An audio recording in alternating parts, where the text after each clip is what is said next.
In this video we are going to study about control and coordination in plants. In the previous videos we already studied that the control and coordination is shown by the animals. Do plants show control and coordination? Yes, very much they also show control and coordination, because we see several functions in our plants are taking place in a very timely manner. Like the seeds are there, but the seeds germinate only when the favorable condition comes. Like when enough amount of water is there, light is there, temperature is suitable, moisture is there, then only the seed germinate. Now how? Why a seed is not germinating any now and then? Why a seed is not germinating within the fruit? Why a seed? Who is stopping it? Who is controlling it? Similarly, you see that the stem is always growing towards the light, and the root is always growing towards the soil. Why it is not in the other way? Why the root is not coming up? Why stem is not going into the soil? Even you take a ground seed, you germinate it, when the radical comes, you just turn it upside down. The root is, you just turn it upside down, the root is facing upside. You will find soon it will bend and it will go towards the gravity. So that means there is something which is controlling it, something which is coordinating that which direction the root has to go, which direction the stem has to go, when a flowering has to take place, when fruit has to take place, when the seed has to take place, formation has to take place. Why it is not that the seed is formed first and the fruit is formed later on, or why it is that the flower is come first and then the fertilization and the fruit and seed formation, why it is not going in the other manner. So all these things are very well controlled in the plants, and that is why we get an idea that even though the plant do not have a brain like thing, the plant do not have a nerve like thing, plant do not have a clear cut endocrine glands, yet they show control and coordination. The control and coordination in the plants is very much and very effective manner is taking place. Now, in our 10th class course, to study the control and coordination in plant, we are considering movement as a topic. Movement.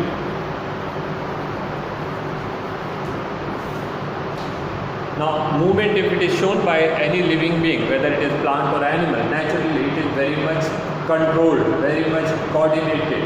The various cells has to coordinate, various tissues has to coordinate, and then only a particular movement, a particular direction movement take place.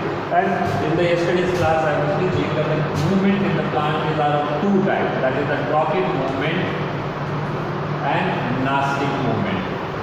I gave a small idea of their differences even. Today we will start with the tropic movement. So next our heading is TROPIC, tropic movement.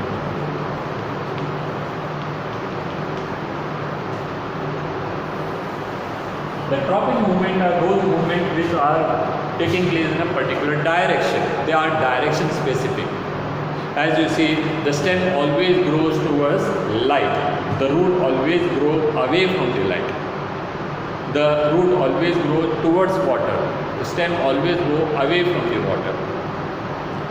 Such growths are called tropic. That is, they are always directional. So tropic movement take place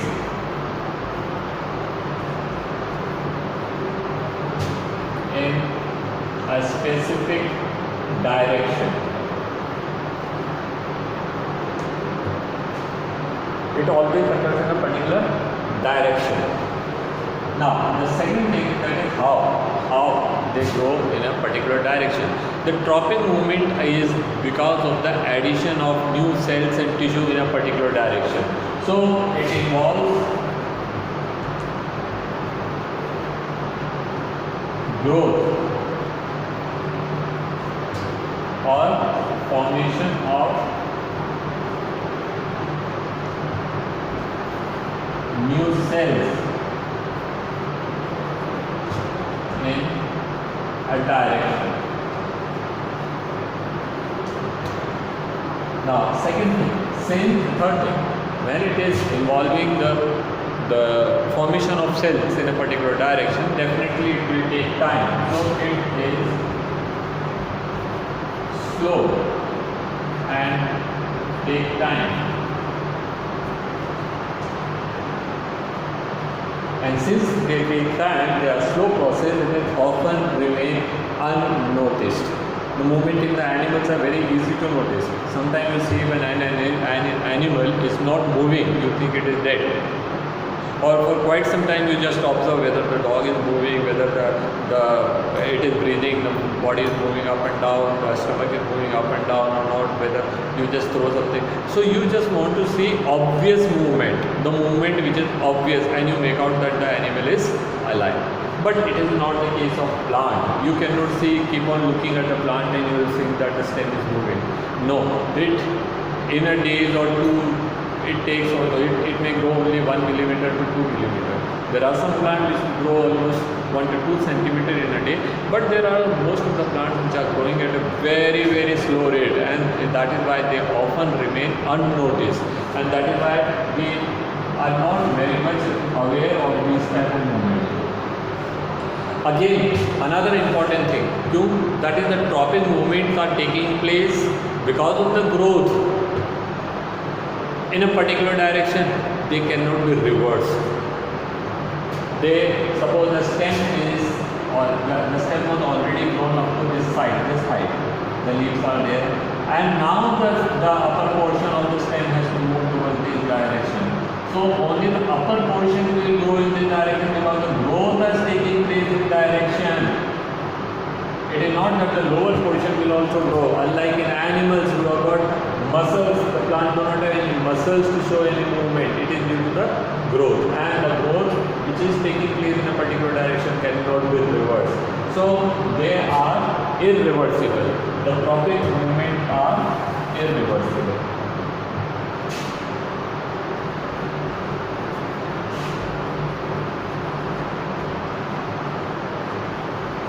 Irreversible. Once took place, it took place. There is no option that the plant can come back to its original shape, original form, original direction. Like the root is gone into the soil, and tomorrow it feels, sorry, I have grown in the wrong side, it may not come out. Or if a stem is bent towards one direction because it was getting light from that direction, and then later on when it start getting light from all directions, then it becomes growing, it may start growing straight, but that much of stem which is already bent, that cannot be straightened, because the tissues which are formed in the plant, first of all they are immobile, secondly the cell wall is there which is very rigid, so it gives it a fixed shape, and hence the plant cannot show reversibility. So these are 4 very important things. Now we shall study that what type of tropic movements are there. The tropic movements are of various types, and we can group them under phototropism,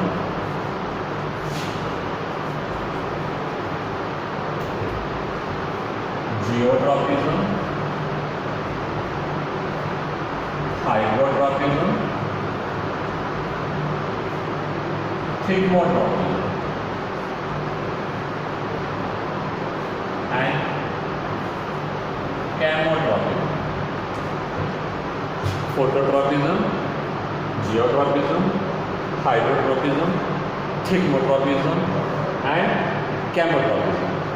Let us take some examples of each of these and study. The first one is phototropism. Photo means light. Tropical means movement. Movements due to light. There is a stimulus. The stimulus is light. These type of movements are there because of the light. Now, the phototropism can be of 2 types: positive phototropism and negative phototropism. Positive phototropism, like the movement or the growth of the stem, movement of stems towards light, and movement of the roots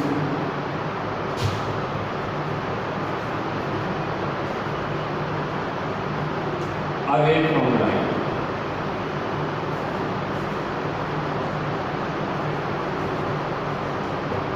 movement of stem towards light is the example of positive phototropism, and movement of the roots away from light is the example of negative phototropism.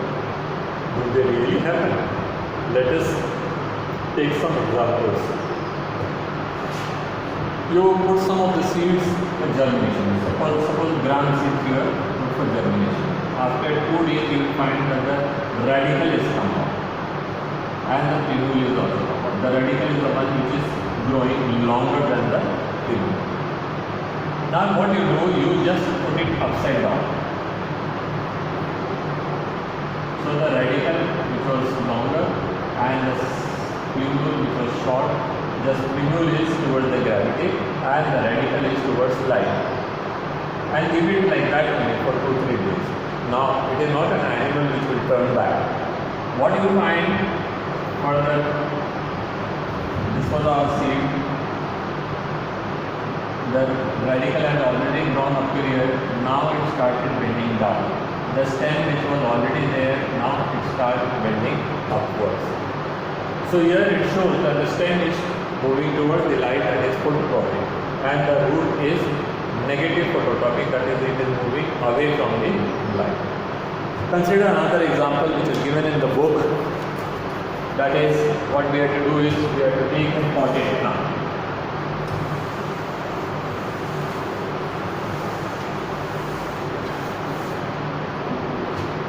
Take a potted plant.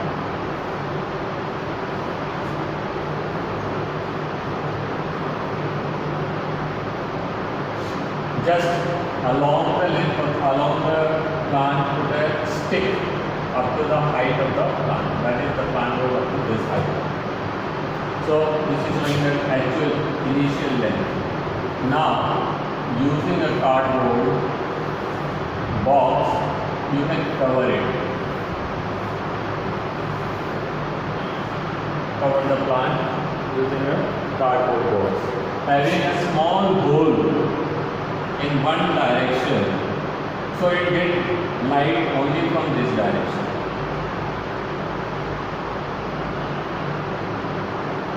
It receives light only from this direction. Rest everywhere it is dark, and the light is coming only from this direction. You can make some arrangement so that you can water from outside, otherwise you have to remove the box every day and put water, and then the position of the hole may change. So make some arrangement, put a pipe and some funnel like here, so that you have to just put water every day. So you are just putting water from here and no other place. So you need not to open the box, and the plant is fixed. You can even mark. If you are very accurate in the experiment, you need that it should go very accurately, then you can even mark the position of the box, so that it should not. Otherwise, what happens today, the box, the hole is here, next day it will go that side, third day may it. So the plant will get light from all sides someday or other. Then the plant will also be confused which direction it has to go. Now, leave the setup for at least 10 to 12 days. As I said, the growth in plant is very slow. So, in order to have some observable length for the growth, we have to give it time. So, we have kept this setup for 10 to 12 days. Now, after the 10 to 12 days, you have to remove the box. And here are 4 days. There are initial, here it stick, and it has 3 leaves. What you observe is that the plants grow toward the direction of light, and this growth take place after the initial height, where till where it was standing erect, till there it will remain erect. It is not like that the whole plant is bending. It is not possible. So the growth of the stem towards the source of light, because it is getting light only from one direction. So the bending of the stem towards the direction of light is an example of phototropism. Very simple experiment. In the book it is, instead of cardboard, it is given a window and a closed room. today's time it may be difficult to get a closed room where no other place, so where you are not going or coming, and where there will be absolute darkness and only one small window is open, or what you call a small hole is made or all, so that may be very difficult. So what this can be easily done in the corner of the house. You can even keep it in the veranda, or you can keep it in any open place, but cover the plant with the cardboard. So inside there is no light. So this is a very suitable example to show that light, the stem grows or the stem bends towards the direction of light. Take another experiment.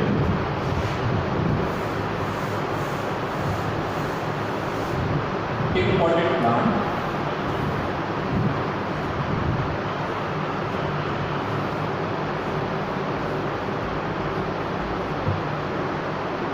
And put it horizontal.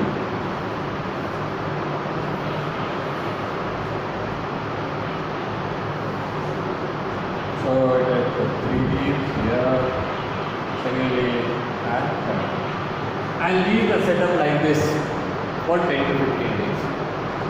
In fact, you can even,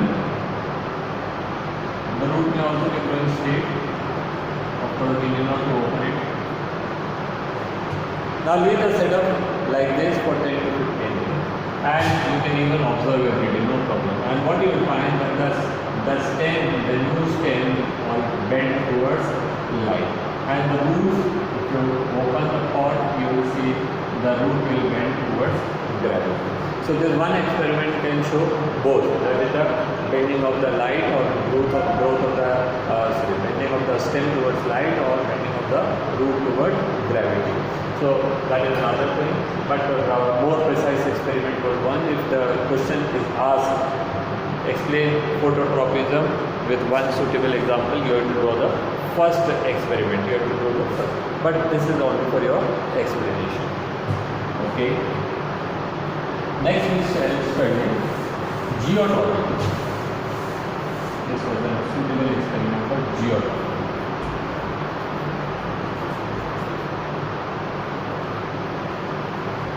Again, it is both positive and negative. Roots are positively geotropic and stems are negatively geotropic. The stem always bends away from the gravity. There is not a single stem which grows towards gravity, except there are some plants which are growing horizontally, but still they are not growing inside the horizontal root. Examples are there, but they are not geotropic. Okay, now what you have to do? Geotropic. You, as I said, you take some gram seed and generate them, and you will find that the stem of the root of the plant, or you will take plant in a water bottle, a broad mouth bottle, glass bottle.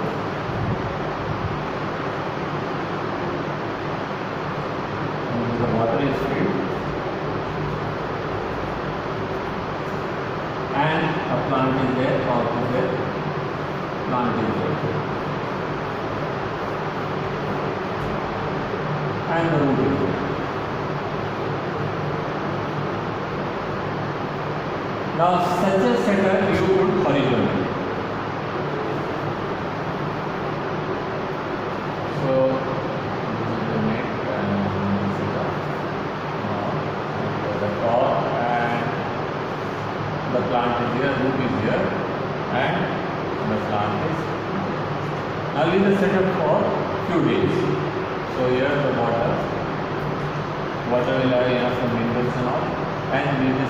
So what you say that the roots bends toward the gravity, and the stem bends toward the away from the gravity. The bending of the stem away from the gravity and the bending of the roots toward the gravity can be easily demonstrated by this experiment. Now, while I take a bottle in the book, it is given you have to take a potted plant. Now, potted plant you have to ultimately break open the pot to see the movement of the bending of the stem. If you take it in the water, that is the hydroponics, that is when the plant is growing in the root or in the water, you can see that the stem bends towards the gravity. It is very well obvious to observe. Okay. So geotropism. Next is hydrotropism. That is the bending of the plant part towards water. What bends? Only the roots. Hydrotropism.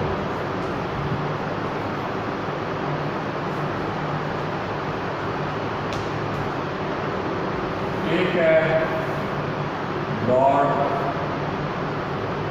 pot and grow a plant towards side. It is all soil here. You can even put a mash like structure here so that the soil cannot come here. And you just water the plant only in this direction. Here you put every day 1 glass or 1 cup of water, not more than that. So the water will only moistening this soil and the soil up to this level, because you are putting only less amount of water. So what you find that the root which was growing straight now start bending towards the direction of availability of water.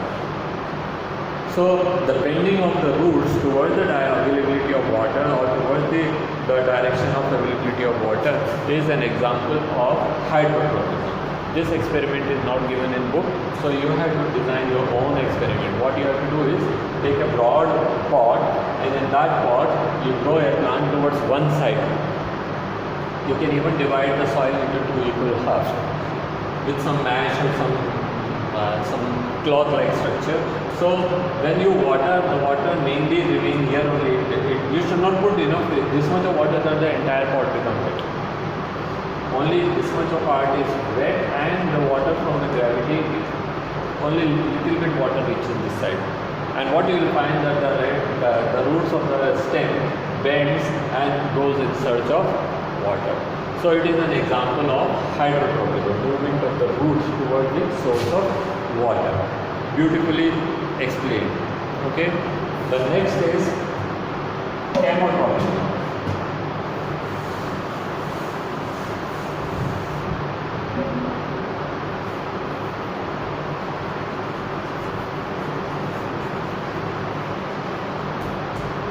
That is the movement of the parts of the plant due to certain chemicals.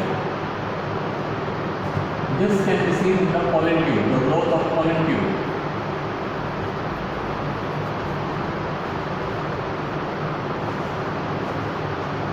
In a flower, classified chemistry is the reproduction. That is, this is the pistil, ovaries, style, and stigma. And here the ovule.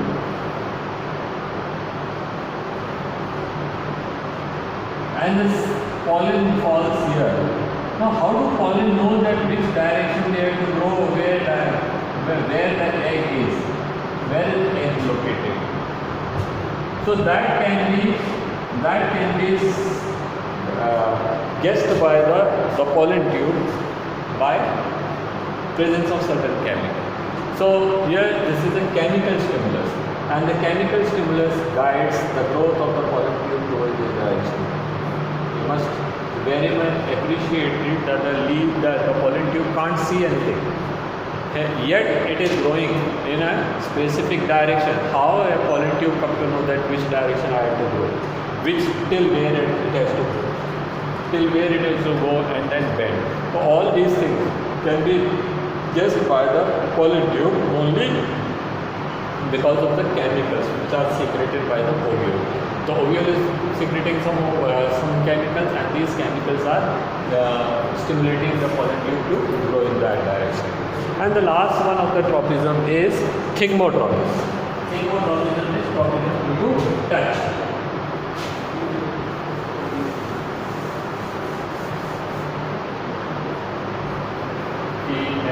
T-H-I-G-M-O. The tropic movement due to touch. P-O-U-C. Do plants feel something? Yes, plant also feels something. Do plant also feel? Of course. If you touch it, it will. They can also feel. But their reflex is not so strong that it can at once leak out. Suppose this is a plant and there is a climbing on it. And as it climbs, it goes, and when it comes here, it is always looking for a support. So it has got a support here. So the tendrils comes and they surround it. Now how do tendrils know where they have to surround? How they come to know that where is the support? So this is a very important tropic movement, the tropic movement because of the touch. We must know that the growth in the plant is due to a particular hormone called auxin. So when the auxin, that is when the plant was growing in the straight direction, that is the stem, so it was induced by light. So suppose morning it is getting light from this side, afternoon it is getting light from top, evening it is getting light from here. So the plant was growing straight away because it is getting light from all sides. If the other sides even it is getting diffused light. But another function of the auxin is the growth of tendril. When a tendril comes in contact with a solid support, the part which is coming in contact with the solid support, this is the solid support, this is the tendril. So when the tendril comes in contact with the solid support, the part which is coming in contact with the support grows slowly, and the part away from the support grows rapidly, fast. So as it grows fast, as it grows slow, so what happens? It starts encircling it. When a car turns on this path, so this wheel will cover a shorter distance and this wheel will cover a longer distance.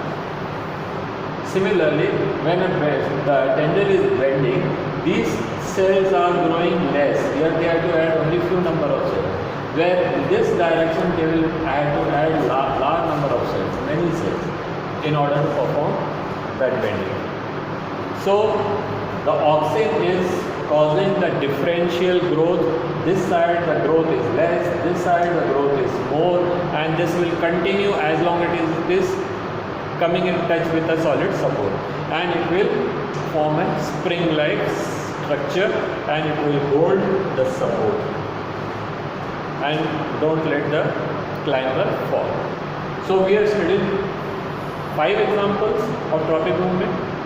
Phototropism, the second was geotropism, third was hydrotropism, fourth was chemotrophism, and the fifth one is this, that is thermotropism. And I said the tropic movements are all involving growth, so they take very long, and that is why they are often remain unobserved. We don't even come to know that there is some growth, there is some movement, some changes are taking place in the plant. But in due course of time, suppose you are seeing one plant in your friend's house, because of the flower, position of the flower, you remember the flower was here, but the plant's height was only up to this much, and after some months you go there and you find that the plant is reached up to this much. So there you can observe, but every day if you are seeing a particular thing, the growth may not be evident and it may remain unobserved, and that is why the tropic movements are often remain